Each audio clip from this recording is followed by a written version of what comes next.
For more than a week now, a huge fire has been raging at a massive dump yard on the outskirts of the city of Kochi in Kerala. These are images that have gone viral all across the world because the smoke and the smog and the pollution that has resulted from it has become a global story. Well, amidst this crisis in southern India, there are, of course, heroes, and among them are Indian Navy pilots who've been flying tirelessly in their helicopters to put out, or at least try to put out, this huge and spreading fire on the outskirts of the city of Kochi. Joining me live now from Kochi are two of those Indian Navy pilots who've been flying these missions. They're risky missions, but these are some of the country's most qualified aviators, constantly called in for all manner of humanitarian relief and operations of a kind where civilian assistance is the order of the day. From cyclones to dump yard fires, they are the port of call. Our great honor and privilege to welcome onto our coverage today Commander Sunil. He's a Sea King pilot, and Commander Antaryami, who flies the indigenous ALH Dhruv helicopter. Both of these pilots you see here on your screen, viewer, have been flying firefighting operations across that huge dump yard blaze on the outskirts of Kochi. Welcome to you both, gentlemen. Thank you very much for being with me. Commander Sunil, to you first. As a pilot, you're always prepared for all kinds of things, all kinds of eventualities. You're practically sleeping with one eye open, I imagine, because you can be called for any kind of mission. Tell us about this one, a huge dump yard fire on the outskirts of Kochi. How did it begin? How did you guys go off to fight this fire? Yeah, good afternoon, Shiv. The moment we got an information regarding the fire, the Navy sprung into action. We had a control room which was set up at the command. And thereafter, once we got our orders, we went into the air straight away and undertook an air recce of the area to understand the nuances of these operations. The recce mainly was to see what is the expanse of the fire, the wind, prevailing wind conditions, the bird activity, any obstructions nearby, and most importantly for the firefighting, we required a water source.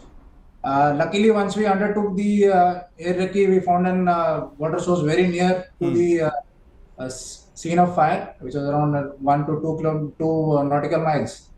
And however, at the same time, we had the various challenges as there was intense bird activity near the being at a dump yard. It was very natural. Thereafter, we had high tension cables which were running along the dump yard, and they were just next to the dump yard, which meant we have to initially fly high, thereafter gradually come down before we disperse the water onto the fire. Additionally, the main challenge was the heavy smoke in the area, because we had to keep ourselves safe, the aircraft safe, and the crew, and still carry out the missions. So once we landed back and we gave our brief to the control room, and mission briefing for the same was undertaken. The aircraft were in a different role. The team on the ground basically worked overnight and to get the aircraft ready for this role, for this firefighting role. And we were ready with the first flight.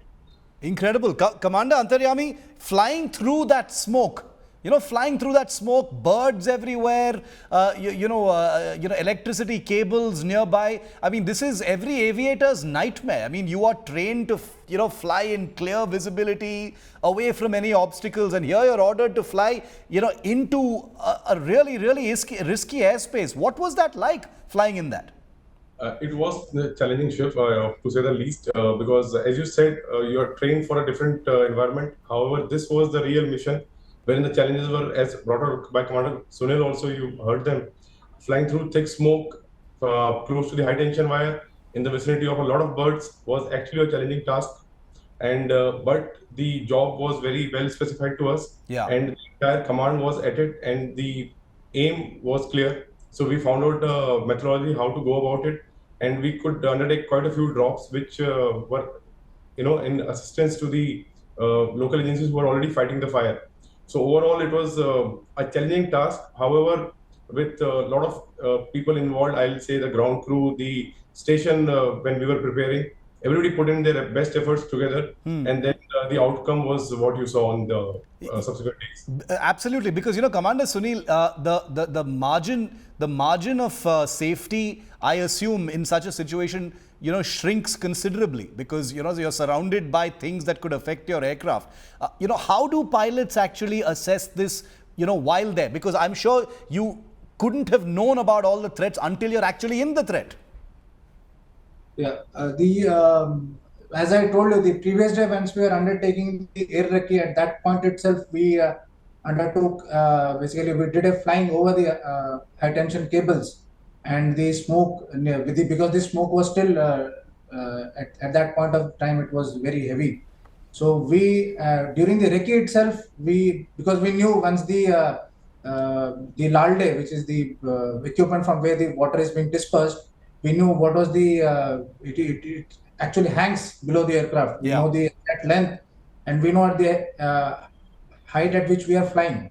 So we have assessed that, and thereafter and drawn a general route through which will be clear of the smoke, clear of the high tension cables, keeping the risk as minimum as possible, and of course with taking the water source from picking up the water, so that the risk is as minimum. But as you said, some risk cannot be can be just minimized. It cannot be made to zero.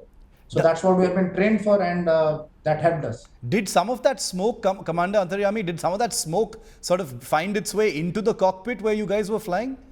Yes, while we were going for the final approaches for carrying out the drop of water over the fire, the aircraft was flying under the smoke, and whatever precautions we could take to minimize the ingress of smoke, but there was some smoke which is coming in the cockpit every time we were making the run for the drop over the site. Is that a risk, Commander Antaryami? Smoke coming into the cockpit, when you're flying in such situations?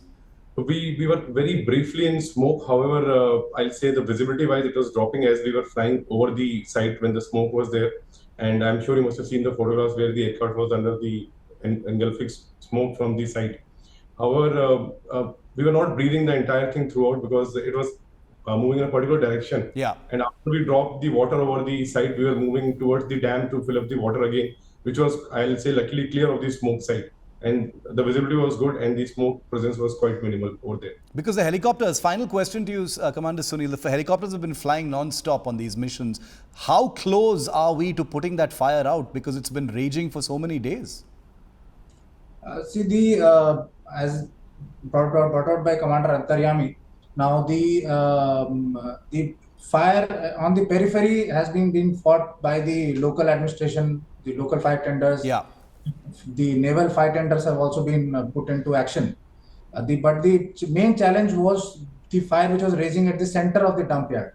Now that was not very accessible to the ground firefighters. That's where the helicopters came in, and we had put our ground team also in the basically on the spot, and they were giving us inputs regarding the best, basically the spot where they required for the fire, basically the water to be dispersed. So we fought the fire where nobody accessed it, and our action was one of the basically once the firefighting of the basically fire triangle, what we call, whether right. to there is a burning material, there is an oxygen supply which requires, and there the third thing is an high temperature. Now the other two could not have been controlled because the burning material was quite high, oxygen obviously we cannot control. So our operation was mainly to drop water and get down the temperature. Right. And I think we have done a very decent job in getting down the fire, and basically the spread of the fire has been controlled. I can imagine how difficult this entire task has been, and as always for the military, the task is never over. You'll be flying more missions here, and you won't have time for rest because the next mission will come along. That's the nature of the job. But the country thanks you I'm sure Kochi thanks pilots like yourselves, and a big salute to the Indian Navy and its participation in this task on the outskirts of Kochi. Thank you very much, Commander Sunil and Commander Antaryami, for your time, giving us a little bit of an insight, letting us proverbially into that cockpit just to experience what such a difficult mission is really like. Thank you very much. Thank you. Thank you.